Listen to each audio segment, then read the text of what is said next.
अस्सलाम वालेकुम। आज का हमारा टॉपिक है न्यूक्लियस। न्यूक्लियस वाले टॉपिक को मैंने इतना इजीली एक्सप्लेन किया हुआ है कि एक बच्चा जिसको आज तक न्यूक्लियस की समझ नहीं आई वो इंशाल्लाह मेरा ये लेक्चर लेने के बाद उसको समझ आ जाएगी। अब हम अपने टॉपिक की तरफ चलते हैं। सबसे पहले देखते हैं न्यूक्लियस होता क्या है। न्यूक्लियस की डिस्कवरी की रॉबर्ट ब्राउन ने इन 1831। इसने देखा कि साइटोप्लाज्म के अंदर एक डार्कर रीजन है, उसको इसने नाम दिया न्यूक्लियस का। न्यूक्लियस क्या चीज़ है, डेफिनेशन ये लिख लें, darken part in cytoplasm. Cytoplasm के अंदर एक डार्कर रीजन था, उसको इसने नाम दिया न्यूक्लियस का। अब हम पोजीशन की बात कर लें। एनिमल सेल और प्लांट सेल में इसकी पोजीशन डिफरेंट होती है। एनिमल सेल में ये जो न्यूक्लियस है वो सेंट्रल रीजन में प्रेजेंट होता है ड्यू टू स्मॉलर वैक्यूल, ठीक है, ड्यू टू स्मॉलर वैक्यूल। और प्लांट सेल में ये प्रेजेंट होता है पेरिफेरल रीजन में ड्यू टू लार्जर वैक्यूल की भी वजह से। अब हर जानदार के अंदर न्यूक्लियस की जो तादाद है वो डिफरेंट होती है और जो नंबर ऑफ न्यूक्लियस हैं वो 3 होते हैं, मोनोन्यूक्लियोटाइड, बायोन्यूक्लियोटाइड और मल्टीन्यूक्लियोटाइड।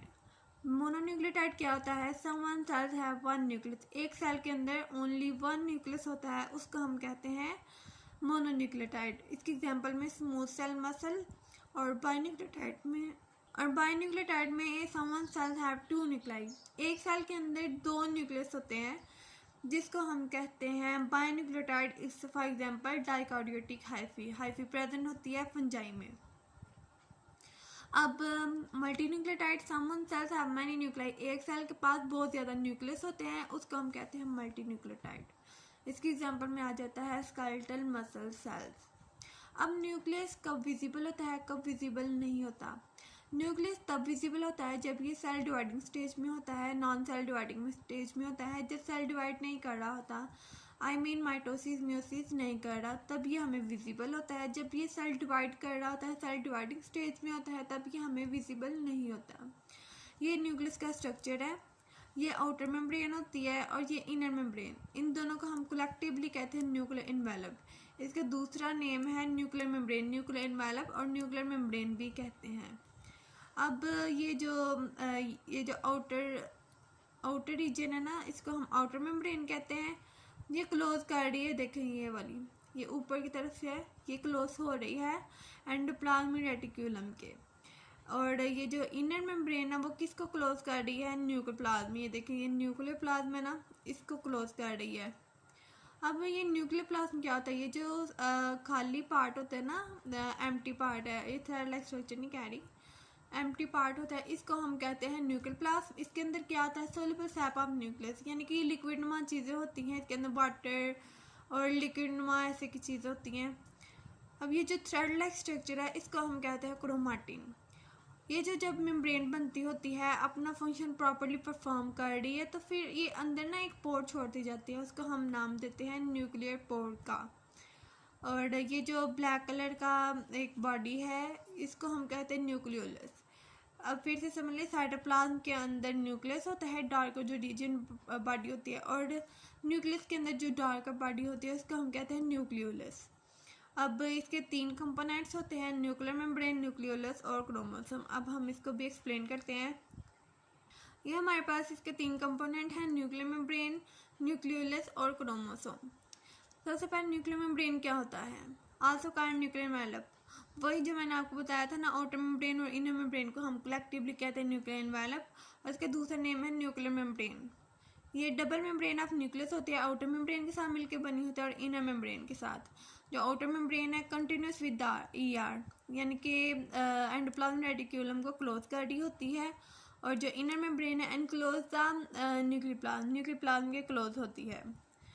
जब ये अपना प्रॉपरली फंक्शन परफॉर्म कर रही होती है तो फिर ये एक अंदर पोर छोड़ती जाती है, जिसको हम नाम देते हैं न्यूक्लियर पोर का।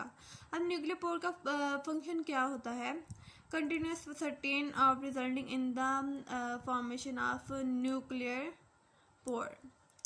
ये देखें, जैसे बता देती हूँ, ये है ना, ये हमारे पास है साइटोप्लाज्म, ये हमारे पास साइटोप्लाज्म है, और ये न्यूक्लियोलस है। ये इसके अंदर साइटोप्लाज्म से अंदर कोई चीज़ आनी है या इससे बाहर कोई चीज़ आनी है, तो ये किसकी मदद से जाएगी, न्यूक्लियर पोर की मदद से। और वो यही यहाँ पर लिखा हुआ है कि यानी कि control exchange rate between cytoplasm and nucleus. अब ये न्यूक्लियोलस की बात कर लें। ये एक डार्कली स्टेन्ड बॉडी होती है, वो जो मैंने आपको बताया था, विदाउट मेम्ब्रेन बाउंडेड। इसकी कोई मेम्ब्रेन के इर्द गिर्द इन्वॉल्व नहीं होती, present with in the nucleus, nucleus के अंदर प्रेजेंट होती है। इसका काम क्या होता है? Synthesis of ribosomal RNA. जो फैक्ट्री होती है ना राइबोसोम की, वो न्यूक्लियोलस कंट्रोल कर रहा होता है। और इसके अंदर जाहिर है जब एक वो फैक्ट्री बना रही है, इनके राइबोसोम बना रहा है, तो इसका ये फंक्शन होगा, उसका ये काम होगा कि राइबोसोम के अंदर जो भी फंक्शन हो रहा है, सिंथेसिस हो रही है, कुछ भी हो रहा है, तो वो न्यूक्लियोलस ही हैंडल करेगा। अब ये स्ट्रक्चर है हमारे पास, ये देखें, ये दानेनुमा चीज़ें हैं और अंदर ये थ्रेड लाइक स्ट्रक्चर है। ये जो दानेदार रीजन है इसको हम कहते हैं पेरिफेरल पार्ट, और जो अंदर वाला थ्रेड लाइक स्ट्रक्चर है उसको कहते हैं सेंट्रल पार्ट। ये जो दानेदार है ना, इसको हम कहते हैं ग्लैनुलर एरिया, और ये जो थ्रेड लाइक उसको फिब्रिल एरिया। ग्लैनुलर एरिया बना होता है राइबोसोमल सब यूनिट के साथ, जो फिब्रिल एरिया वो बना होता है आरएनए और डीएनए के साथ। अब ये क्रोमोसोम है, directly stain thread like structure. ये थ्रेड लाइक स्ट्रक्चर होता है ब्लैक कलर का, visible in cell dividing stage. जब सेल डिवाइड कर रहा होता है तब ये विजिबल होता है। ये हमारे पास इसका स्ट्रक्चर है। इसके दो बाजू होते हैं, दो आर्म होते हैं, उसको हम कहते हैं क्रोमाटिड आर्म्स ऑफ क्रोमोसोम। जब ये दोनों बाजू एक यानी कि क्लोज हो रहे हैं एक पॉइंट पे, तो उसको हम कहते हैं centromere, site where held together of chromatids.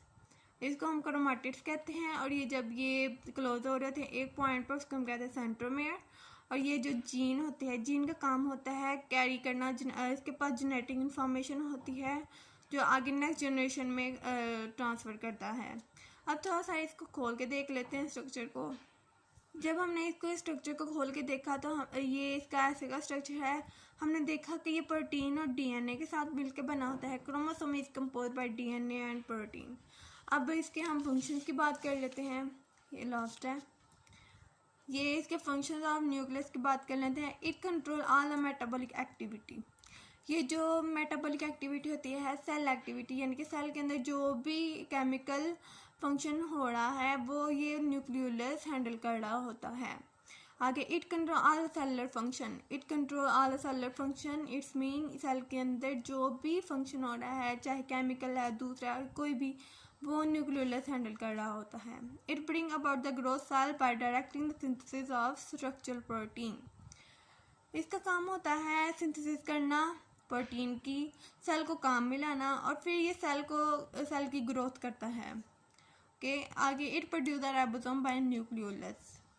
आपको मैंने पहले भी बताया कि ये फैक्ट्री ऑफ राइबोसोम को कंट्रोल करता है न्यूक्लियोलस, और राइबोसोम जो बनते हैं वो न्यूक्लियोलस की मदद से बनते हैं।